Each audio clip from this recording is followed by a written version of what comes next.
This lookout point is absolutely beautiful. It's probably one of the best views I've actually ever seen anywhere.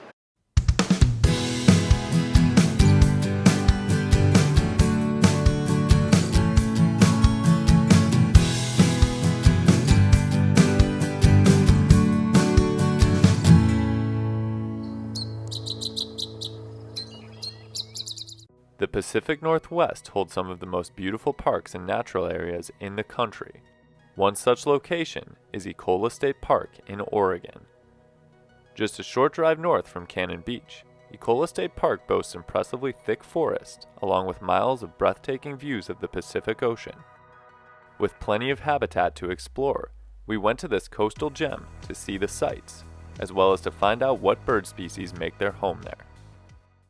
Hey everyone, Derek here from Badgerland Birding. Today Ryan and I are at Ecola State Park with some of our friends in Oregon. Are you guys ready to find some birds? Yes! Awesome!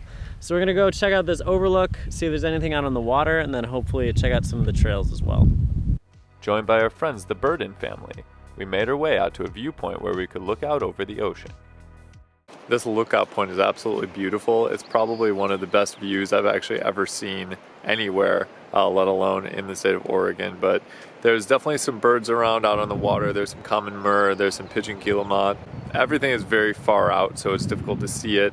And then also there's this forest surrounding everything. So we've been hearing some white-crowned sparrows and then seeing some different swallow species too. But it'll be nice to get some different birds that we can hopefully get an actual closer look at it. We took some time to scan the vast amounts of birds, finding many different sea-dwelling species. Eventually, we decided to turn our attention to some other parts of the park. So out on the water, we saw a lot of stuff we'd kind of already seen, but I feel like this was kind of further than we'd seen it earlier. It was a nice white-crowned sparrow up and singing, and there's Steller's jays, we can hear crows, swallows flying around. But I think we're going to head to some of these forest trails and see if we can get something a little different. Before going into the surrounding forest, we noticed numerous birds on the edges of the path. In addition to the many white-crowned sparrows singing out in the open, we also found a few chestnut-backed chickadees, Wilson's warblers, red crossbills, and a particularly noticeable herd-only species.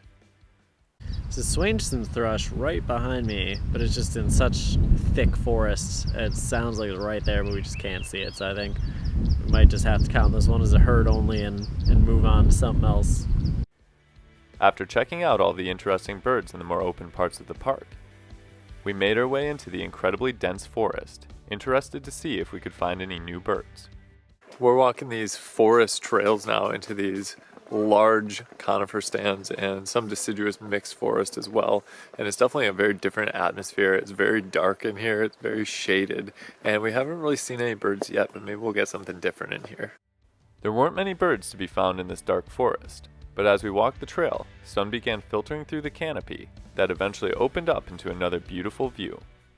So we ended up climbing up that forest trail and we got a really incredible view up at the top. We were hearing drumming, so we were really excited, thinking maybe it was a sapsucker. And when we finally came up here, it was a hairy woodpecker pecking on one of these down trees. So not the sapsucker we were hoping for, but still an awesome bird to find and definitely worth the incredible views for coming up here.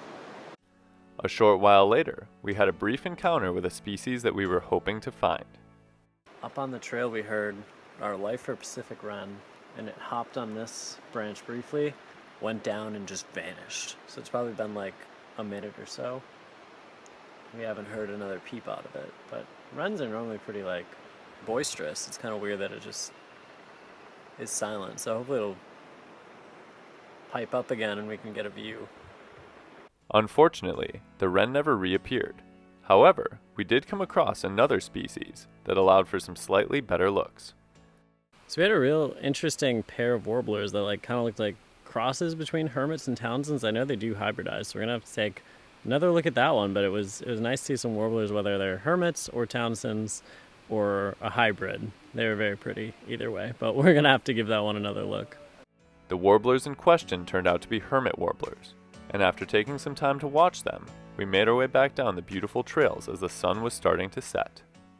Unfortunately, we had to head out from Ecola State Park, but this was a really awesome place to go, and I'm glad we came here. We really only scratched the surface. Yeah, it'd be nice to get an entire day to explore at some point in time, but for the little bit that we did get to see, it was really, really pretty. I mean, everywhere along the coast here is great, but this place definitely took it to another level.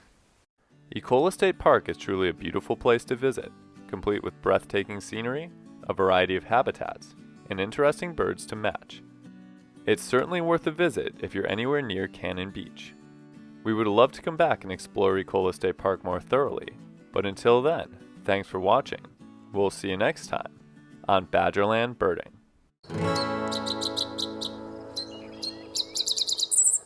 Hardcore parkour! Oh, God.